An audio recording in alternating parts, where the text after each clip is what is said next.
সুপ্রিয় দর্শক, খবর সংযোগের বিশেষ আয়োজন প্রবাস সংযোগে আপনাদের সবাইকে স্বাগত জানাচ্ছি। দেশের অর্থনীতিতে গুরুত্বপূর্ণ ভূমিকা রাখার জন্য আমাদের প্রবাসী বন্ধুদের এবং ভাই বোনদের নিয়ে আজ আমাদের এই বিশেষ আয়োজন। আজকে আমাদের সাথে স্টুডিওতে যোগ হবেন ফিনল্যান্ডের প্রবাসী তানজির আহমেদ। তানজির আহমেদ, আপনাকে স্বাগত জানাচ্ছি আমাদের স্টুডিওতে। কেমন আছেন আপনি? আপনাকে ধন্যবাদ। আমি ভালো আছি। আপনি কেমন আছেন? জি, আলহামদুলিল্লাহ ভালো আছি ভাইয়া। আপনাকে আমার করা প্রথম প্রশ্ন হচ্ছে, আপনি ফিনল্যান্ডে কবে গিয়েছেন এবং কি ভাবনা থেকে ফিনল্যান্ডে যাওয়া? আচ্ছা, ফিনল্যান্ডে আসা আমার আমার লাস্ট ডিসেম্বরে 2023 সালের। ফিনল্যান্ডে আসার কারণ হলো আমার লাইক ইন্টারের পর থেকে ড্রিম ছিল আমি আমার হায়ার গ্র্যাজুয়েশনটা সেটা আমি অ্যাব্রড থেকে কমপ্লিট করার আশা ছিল, সেটা স্বপ্ন ছিল। তো তখন আমি এটা নিয়ে ঘাটাঘাটি করতে থাকি যে কোথা থেকে করলে আমার যত বেটার হবে। তখন আমি দেখলাম যে ফিনল্যান্ডের এডুকেশন সিস্টেম, যেটা নাকি আমরা সবাই জানি এটা ওয়ার্ল্ডে হাই র্যাঙ্কিং এ আছে। তো ওই ক্ষেত্রে তখন আমি এটা বিবেচনা করে তখন ফিনল্যান্ডে আমার এপ্লাই করার জন্য আশা রাখে এবং আমি তারপরে পদক্ষেপ নেই। আচ্ছা, আসার কথা তো তার মানে আপনি ফিনল্যান্ডে গত বছর গিয়েছেন, তাই তো? জি, জি, জি, জি। জি। তাহলে বর্তমানে আপনার সেখানে থাকার অবস্থান, মানে কতদিন ধরে আপনি ফিনল্যান্ডে তাহলে অবস্থান করছেন? আমি এখন বর্তমানে 7 মাস হলো ফিনল্যান্ডে অবস্থান করতেছি। আচ্ছা, তো ভাইয়া এর পরবর্তী প্রশ্ন হচ্ছে যে আপনি যে ফিনল্যান্ডে গিয়েছেন সেখানে আপনার পরিবারের কোনো সদস্য কিংবা আত্মীয় স্বজন আছে কিনা? না, ফিনল্যান্ডে আমার পরিবারের বা আমার আত্মীয়স্বজনের মধ্যে কেউই এখানে আগে কখনো আসেনি বা ছিলও না। বা যদি পরিচিতের মধ্যে বলতে বলি তাহলে আমার একটা ফ্রেন্ড ছিল যে ফিনল্যান্ডে আরো ২-৩ বছর আগে আসছে। তো ওর মাধ্যমে এখান থেকে জানা, এখানের প্রসেসিং সবকিছু জানা, এরপরে এখানে আসা। বর্তমানে ফিনল্যান্ডের কি অবস্থা এবং সেখানের প্রবাসী বাঙালি যারা আছেন তাদের নিয়ে, তাদের বর্তমান অবস্থা নিয়ে আপনি যদি কিছু আমাদেরকে জানাতেন। আ আমরা যেটা সবাই জানি যে ইউক্রেন-রাশিয়া যুদ্ধের কারণে এবং আরো অন্য অনেক কিছুর কারণে বর্তমানে ইন্টারন্যাশনাল বা ইকোনমিক্যাল মার্কেট সেটা ফল ডাউন করছে। তো এটার ইফেক্টটা শুধু বাংলাদেশের না, পুরা বহির্বিশ্বেতে পড়ছে। বিশেষ করে ইউরোপিয়ান কান্ট্রি গুলোতে, যেরকম ফিনল্যান্ডে। ফিনল্যান্ডের অর্থনৈতিক অবস্থা বর্তমানে খুবই ডাউন। যার কারণে দেখা যাচ্ছে যে এখানে অনেকে অনেক কিছুর সম্মুখীন হতে হচ্ছে। বাট আগে যারা বাংলাদেশে আসছে ৪-৫ বছর হয়ে গেছে, তারা এখন বর্তমানে খুবই ভালো অবস্থানে আছে এখানে। অনেকে বিজনেস করতেছে, অনেকে দেখা যাচ্ছে যে বড় লেভেলের হোয়াইট কলার জব করতেছে। তো ওই ক্ষেত্রে বাংলাদেশের এখানে ভালো আছে। বাট এখন যারা আসবে তাদের অবশ্যই অনেক কিছু বিবেচনা করে আসা উচিত। ভাই, আপনি বলছিলেন যে অনেক কিছু বিবেচনা করে বর্তমানে ফিনল্যান্ডে যাওয়া উচিত। সেক্ষেত্রে কি কি বিষয় বিবেচনায় রাখলে তারা ফিনল্যান্ড চয়েস করতে অনেক বেশি সুবিধা হবে বলে আপনি মনে করেন?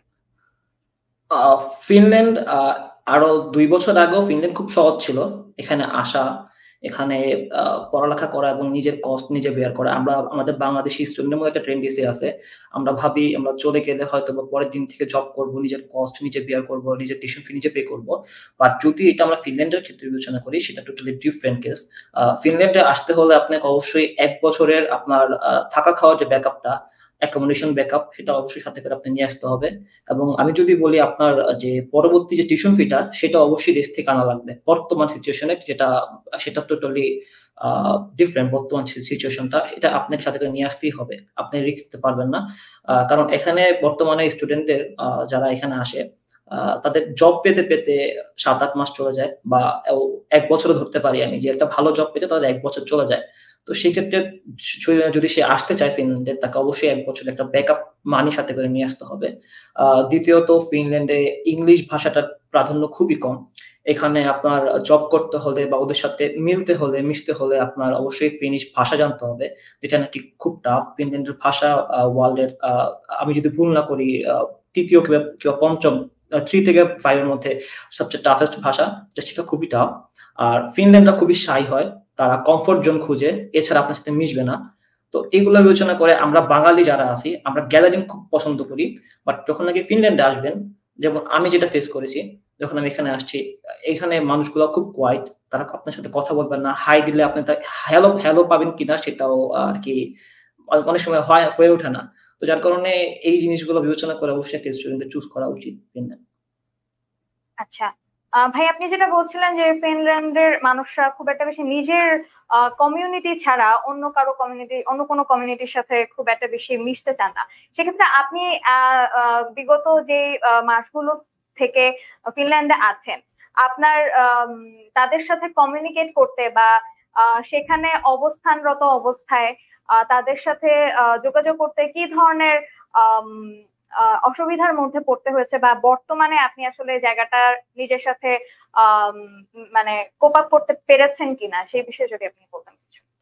প্রথমত যেটা বললাম, ভাষাগত দিক দিয়ে এখানে প্রচুর একটা ব্যারিয়ার আছে। ওরা ভাষা দিয়ে ওদেরকে লাইক সাইড করে ফেলছে।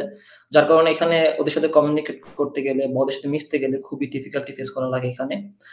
দ্বিতীয়ত হুম। ওরা খুব কম কথা বলে। ওরা আপনি যদি ওদেরকে জিজ্ঞেস করেন কেমন আছো, সেটার উত্তর সে ভালো আছে বলে উত্তর শেষ করে দেবে এখানে। এরপরে আপনার সাথে কোনো খোঁজ গল্প করবে না, যেটা আমরা বাঙালিরা করতে পছন্দ করি। তো এই ডিফিকাল্টি গুলো আসবে আপনার। তো বাট ওরা যখন নাকি আপনাকে বিশ্বাস করবে, যখন নাকি আপনি বিশ্বাস করা শুরু করবে যে না আপনি ভালো বা ও আপনার দ্বারা ওর কোনো ক্ষতি হবে না, তখন আপনার সাথে খুব ভালোভাবে মিশবে ওরা। আর ফিনিশটা খুব হেল্পফুল হয়। আমি যখন নাকি ১ম দিন আসি এখানে, তো তখন আমার সাথে ৩ টা লাগেজ ছিল, যেটা আমার জন্য টানা খুবই টাফ হয়ে গেছিল। তখন ভরপুর স্নো পড়তেছিল।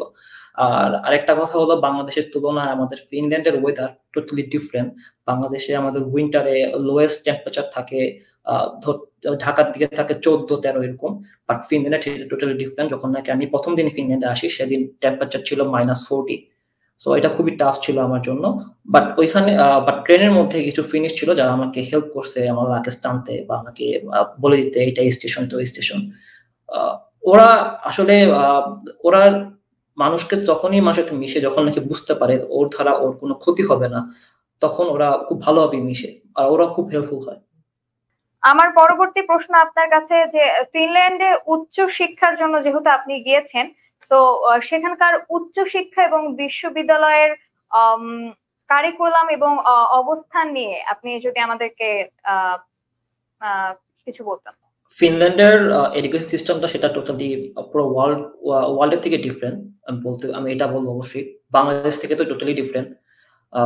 আমি বাংলাদেশ থেকে ১ম ব্যাচেলর করে আসি। বাট যখন নাকি এখানে আসি, আমার এই ১ম ব্যাচেলর সাথে ফিনল্যান্ডের যে বর্তমানে আমি 2nd ব্যাচেলর করতেছি, সেটার কোনো মিল আমি পাইনি। বাংলাদেশে আমরা শুধু দেখা গেল যে বই খাতার মধ্যে সীমাবদ্ধ থাকি, বাট ফিনল্যান্ডে সেটা না। আমার সিলেবাসের মধ্যে বা আমার কারিকুলামের মধ্যে কোনো বই নেই। আমার কোনো বই নেই। টিচাররা আমাদেরকে ক্লাসের মধ্যে শিখায়। তারা আমাদেরকে একটা টপিক দিয়ে দেয়। ওইটার উপর আমাদের নিজেদের গবেষণা করতে হয়। রিসার্চ বের করে আমাদের নিজে সবকিছু তৈরি করতে হয়। বলতে গেলে আমাদের বই হলো পুরা ওয়ার্লড ওয়াইড। আ তো এই ক্ষেত্রে ফিনল্যান্ডের পড়ালেখাটা বেশি ইফেক্টিভ আমার কাছে। খুব প্র্যাকটিক্যাল ওরা চিন্তা ভাবনা করে। ওরা প্র্যাকটিক্যাল এডুকেশন দিতে পছন্দ করে এবং তাদের সিলেবাসও টোটালি ডিফারেন্ট। অর্থাৎ আপনি বলতে চাচ্ছেন যে বাংলাদেশে যেরকম থিওরিটিক্যাল পড়াশোনার প্রতি আমরা অনেক বেশি ঝুঁকে আছি বা থাকি, সেক্ষেত্রে ফিনল্যান্ড অনেক বেশি থিওরি এবং প্র্যাকটিক্যাল পড়াশোনার দিকে অনেক বেশি মনোযোগী। এক্ষেত্রে জি, তাহলে জি। বলা যাচ্ছে যে তাদের শিক্ষার মান অনেক বেশি উন্নত, ঠিক? তাই অবশ্যই এটা বলতে হবে। তাদের শিক্ষামান অনেক, অবশ্যই হ্যাঁ, অনেক এটা বেশি উন্নত। এটা এটা বলার কোনো অপেক্ষা রাখে না। ভাই আপনার কাছে আমার পরবর্তী প্রশ্ন হচ্ছে, হায়ার স্টাডিজ এর পরে ফিনল্যান্ডে পিআর পাওয়ার সুযোগ সুবিধা বা এই প্রসেসটা অ্যাকচুয়ালি কিরকম? আ এই জিনিসটা ফিনল্যান্ড খুবই সহজ ছিল। ২০২২ সাল পর্যন্ত খুবই সহজ ছিল ফিনল্যান্ড। ফিনল্যান্ড ইন্টারন্যাশনাল স্টুডেন্টদের জন্য খুবই সহজ ছিল। But day by day Finland difficult হয়ে যাচ্ছে। আমাদের সময় যখন আমরা আসি ২৩ সালে, তখন আমরা শুনে আসছিলাম ফিনল্যান্ডে পিআর পাওয়াটা খুব সহজ ছিল। দেখা গেল আমাদের স্টাডি রাইট থাকে ৪ বছর। ৪ বছর পরে চাইলেই আমরা পিআর এর জন্য এপ্লাই করতে পারতাম তখনকার সময়। বাট যখন নাকি আমরা এখানে আসলাম, আসার পরে জানতে পারলাম যে সেটা এখন আর নেই। আমাদের এখন পিআর এর জন্য বা পার্মানেন্ট রেসিডেন্সিয়াল এর জন্য যদি এপ্লাই করতে হয়, সেক্ষেত্রে আমাদের ৬ বছর অপেক্ষা করা লাগবে। পারমিটে থাকতে হবে। পারমিটে থাকার পরে ৬ বছর পরে আমরা এপ্লাই করতে পারব। কিন্তু সেটাতে আবার তারা ভাষাগত দিকটা বেঁধে দিয়েছে, যেটা আগে ছিল না। আগে আপনি ৪ বছর পরে চাইলেই এপ্লাই করতে পারেন পিআর এর জন্য, বা সেখানে কোনো ভাষার পরীক্ষা দেওয়া লাগতো না। বাট এখানে আপনার ভাষাটা মাস্ট করে দিয়েছে তারা। ৬ বছর পরে আপনি চাইলে পিআর এর জন্য এপ্লাই করতে পারবেন বা পাসপোর্টের জন্য এপ্লাই করতে পারেন। সেক্ষেত্রে আপনাকে একটা টেস্ট দিতে হবে। সেটাকে ফিনল্যান্ডের ফিনিশ ভাষায় বলা হয় উকি টেস্ট। আইএলটিএস এর মতই হয় অনেকটা টেস্টটা। তো যার কারণে একটু ডিফিকাল্ট হচ্ছে। বাট এটা আমি অবশ্যই বলব, ফিনল্যান্ড ডে বাই ডে অনেক ডিফিকাল্ট হয়ে যাচ্ছে। আর ফিনল্যান্ডের এই জিনিসগুলো খুবই আমাদের কাছে মানে সারপ্রাইজ লাগে যে ফিনল্যান্ড যেকোনো ডিসিশন খুব তাড়াতাড়ি নেয়। সেটা আপনি আজ যেটা দেখতেছেন সেটা কাল নাও থাকতে পারে। আচ্ছা, তার মানে তাদের সিদ্ধান্তের পরিবর্তনটা অনেক বেশি দ্রুত হয়। আর ভাইয়া বর্তমানে যেটা আমরা জানি যে আহ, ফিনল্যান্ডে অনেক বেশি জব ক্রাইসিস চলছে।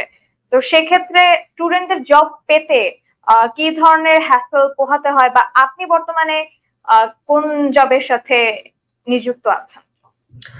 আহ শুধু ফিনল্যান্ডে বলবো না আমি এটা। আমার ইউরোপে অন্যান্য কান্ট্রি তো আমার ফ্রেন্ড আছে। তো আমি যতটুকু জানি আমার দিক থেকে বর্তমানে জব ক্রাইসিসটা পুরো ইউরোপের মধ্যেই। পুরো ইউরোপের অর্থনীতি বাজারে মন্দা চলছে। যার কারণে জব ক্রাইসিস খুব বেড়ে গেছে। বিশেষ করে ফিনল্যান্ডে রাশিয়া জি, ইউক্রেন জব বিশেষ করে ওয়ারের। ফিনল্যান্ডে হ্যাঁ, আমরা যতটুকু জেনেছি যে ইউরোপীয় কান্ট্রি গুলোতে জব ক্রাইসিস আছে, কিন্তু অনেক বেশি জব ক্রাইসিসের মধ্যে পড়ছে ফিনল্যান্ডে বর্তমানে যারা আছে, এবং এজন্য হুম, অনেকেই অনাগ্রহ দেখাচ্ছে, কিংবা অনেকে বর্তমানে ফিনল্যান্ডকে চুজ করতে সাবধানতা অবলম্বন করার কথা বলছে। হ্যাঁ, হ্যাঁ। সেজন্যই আপনাকে প্রশ্নটা করা যে জব ক্রাইসিস এর ক্ষেত্রে স্টুডেন্টরা কি ধরনের অসুবিধার মধ্যে পড়ছে, এবং আপনার বর্তমানে অবস্থান কি আপনার জব লাইফ নিয়ে? যেটা আমি আপনাকে ১ম এই মেনশন করছিলাম যে ফিনল্যান্ডে জব পেতে হলে বর্তমান সিচুয়েশন এ আপনাকে ১ বছর ওয়েট করতে হবে। আপনি ৭-৮ মাস পরে জব পেয়ে যাবেন। বাট সেটা অবশ্যই আপনাকে ১ বছরের জন্য ব্যাকআপটা হাতে রেখে আসতে হবে। আমার বর্তমান সিচুয়েশন হলো আমি এখনো জবলেস। আমি ৭ মাস রানিং চলতেছে। আমি এখনো জবলেস। আমি কোথাও এখনো জব পাইনি। তো এইটাই এখন বর্তমান প্রতিটা স্টুডেন্টের অবস্থা। বাট অনেকের লাক ভালো থাকলে সে ৩ মাস ৪ মাস পরেও জব পেয়েছে। আমার এরকম অনেক ফ্রেন্ড আছে। ৭ মাস পরে অনেকের জব হইছে। বাট আপনার ১ বছর আপনাকে ওয়েট করতে হবে। আর ফিনল্যান্ডে মেইনলি ভ্যাকেন্সি গুলা চালু হয় সামারে। ওরা যত ধরনের লোক রিকোয়ার করে সব সামারের দিকেই করে। বা আপনার যদি সামারটা ছুটে যায় আপনার হাত থেকে, আপনার উইন্টারে জব পাবেন বলে সেটা আশা করাটা খুবই বোকামি। সামারটা হলো এখানে মুখ্য জব পাওয়ার ক্ষেত্রে। ঠিক আছে ভাইয়া। আহ ফিনল্যান্ডে প্রত্যেকটা দেশেরই আসলে সুবিধা অসুবিধা বা ভালো দিক খারাপ দিক থাকে। ফিনল্যান্ডের ক্ষেত্রে কোন দিকটা সব থেকে বেশি সুন্দর, এবং কোন দিকটা সব থেকে খারাপ বলে আপনার এখন পর্যন্ত মনে হয়েছে? অ্যাজ পার আমরা সবাই যেটা জানি ফিনল্যান্ড সুখী দেশ। আমি যদি ভুল না করি ৫ বারের মতো ফিনল্যান্ড সুখী দেশের তালিকায় ১ নাম্বার। ফিনল্যান্ড সুখী দেশ হওয়ার পেছনে কিছু রিজন আছে। ফিনল্যান্ডের এডুকেশন, হেলথ কেয়ার সার্ভিস, তাদের যে লাইফ সিকিউরিটি, তাদের লাইক ল এগুলো খুব স্ট্রং। যার কারণে ফিনল্যান্ড সুখী দেশ হিসেবে এই দেশে সবার কাছে পরিচিত ফিনল্যান্ড সুখী দেশ হিসেবে। বাট যদি আমি অসুবিধার কথা বলি তাহলে ফিনল্যান্ডে আমাদের জন্য অসুবিধা হলো এখানে ওয়েদারটা। লাইক সামারটা খুবই সুন্দর এখানে। সামার খুবই সুন্দর বাট উইন্টারটা এখানে খুবই ভয়ানক। উইন্টার খুব ভয়ানক। আমি ভয়ানক বলেই এটাই মেনশন করব। কারণ এখানে উইন্টারের ক্ষেত্রে যেমন আমি যখন আসছি আমি হুট করে -40 পেয়ে গেছি।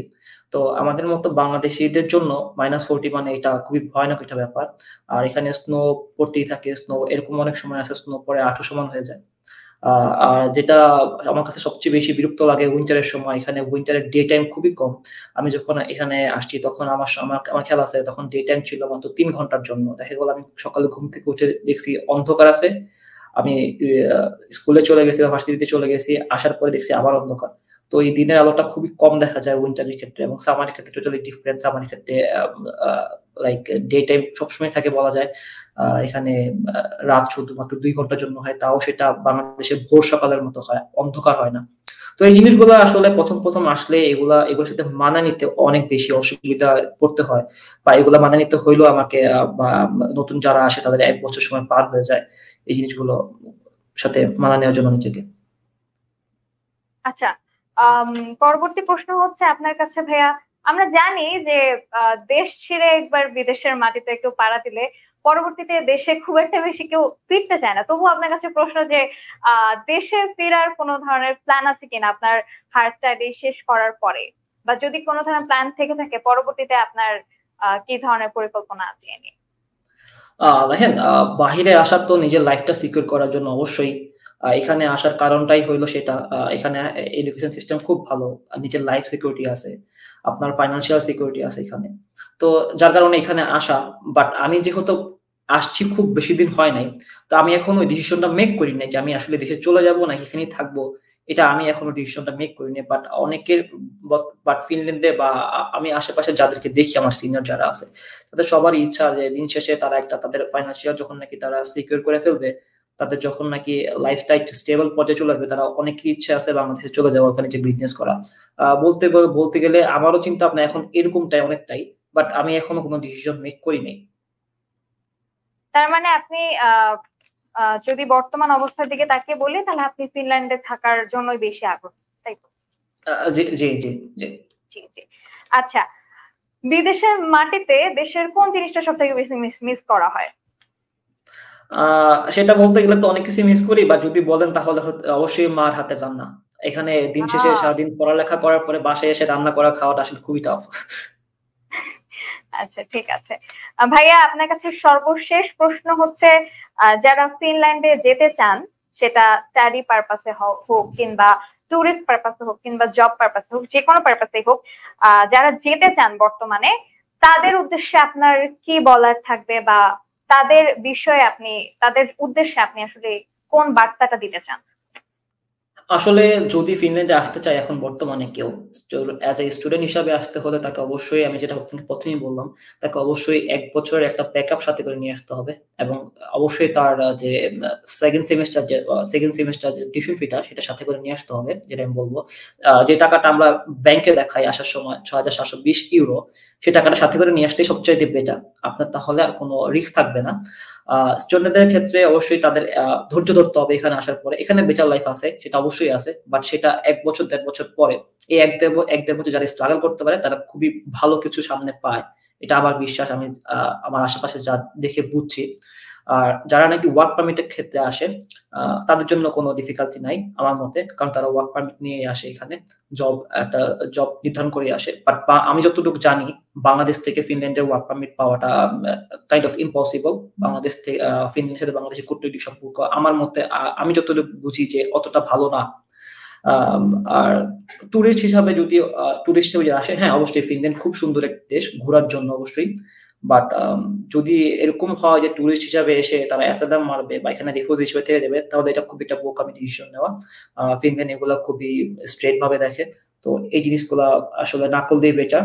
বাট পড়াশোনার জন্য আসলে অবশ্যই তাকে ১ বছর একটা ব্যাকআপ নিয়ে বা ওই চিন্তাভাবনা মাথায় নিয়ে আমি স্ট্রাগল করব সেটা মাথায় নিয়ে আসতে হবে অবশ্যই। আর এই আচ্ছা ভাইয়া, আপনার কথা ধরেই আমি আপনাকে আরেকটা প্রশ্ন করতে চাই। সেটা হচ্ছে, আপনি হুম, যে হুম। বলছিলেন যে ১ বছরের ব্যাকআপ নিয়ে যাওয়ার কথা। তো ১ বছরের ব্যাকআপ বলতে বাংলাদেশের হিসেবে কত টাকা নিয়ে গেলে ১ বছরের ব্যাকআপ হিসেবে ফিনল্যান্ডে ধরা হয়? আ দেখেন এখন পর্যন্ত ফিনল্যান্ডে যখন নাকি এপ্লাই করি, তখন আমাদের অ্যাকাউন্টে €৬,৭২০, আমি যদি ভুল না করি এরকম একটা অ্যামাউন্ট, €৭,০০০ র মতোই কাছাকাছি অ্যাপ্রক্সিমেটলি দেখানো লাগে। সেটা যদি আমি ডিভাইড করি ১২ মাসে, তাহলে সেটা আসে হলো ৬০০ সামথিং ইউরো আসে। আ তো ৬০০ সামথিং ইউরো হলে বর্তমান বাংলাদেশের মুদ্রা বাজারে যদি আমি দেখি, তাহলে সেটা পড়ে বাংলাদেশের টাকায় ৮০-৮৫ হাজার টাকা প্রতি মাসে। আ তো সেক্ষেত্রে ৳৭,০০০ বাংলাদেশে প্রায় ১০ থেকে ১২ লাখ টাকা পড়ে যায়। তো এই ১০-১২ লাখ টাকা সে যদি সাথে করে নিয়ে আসতে পারে এবং তার নেক্সট সেমেস্টার যে টিউশন ফিটা সেটা যদি সাথে করে সে নিয়ে আসতে পারে, তা আমি ধরে নেই ১৬ লাখ টাকা বা ১৫ লাখ টাকা। এরকম একটা অ্যামাউন্ট যদি সে সাথে করে নিয়ে আসতে পারে, তাহলে তার জন্য ফিনল্যান্ডটা বেটার। কারণ দেখা যায় সে সাথে করে নিয়ে যদি নাও আসে, তাও দিন শেষে তার এরকম টাকাই পড়ে যাবে। দেখা গেল যে বাংলাদেশ থেকে আনতে হবে আবার। আ তো ১ বছরের ব্যাকআপটা নিয়ে আসাটাই সবচেয়ে বেশি আমি আমার মতে চালাকি বা বুদ্ধিমানের আচ্ছা, কাজ। বুদ্ধিমানের কাজ। ঠিক। ইয়া ধন্যবাদ ভাইয়া। আপনার বেশ মূল্যবান সময় আমাদেরকে দেওয়ার জন্য। আপনার সাথে কথা বলে অনেক বিষয় সম্পর্কে আমরা জানলাম। আশা করি যারা ফিনল্যান্ডে যেতে চান তারা অনেক বিষয় সম্পর্কে জানতে পেরেছেন এবং বুঝতে পেরেছেন। ভাইয়া, আপনাকে অসংখ্য ধন্যবাদ আমাদের সাথে যুক্ত হওয়ার জন্য। আপনাদেরকেও ধন্যবাদ আমাকে এখানে ইনভাইট করার জন্য। ধন্যবাদ। দর্শক, আপনারা এতক্ষণ দেখছিলেন প্রবাস সংযোগের ৩য় পর্ব। আগামী পর্বে অন্য কোনো দেশের অন্য কোনো অতিথিকে নিয়ে হাজির হব। সেই পর্যন্ত সবাই অনেক বেশি ভালো থাকুন, সুস্থ থাকুন। এতক্ষণ সঙ্গে ছিলাম আমি সামিয়া তাবাসসুম।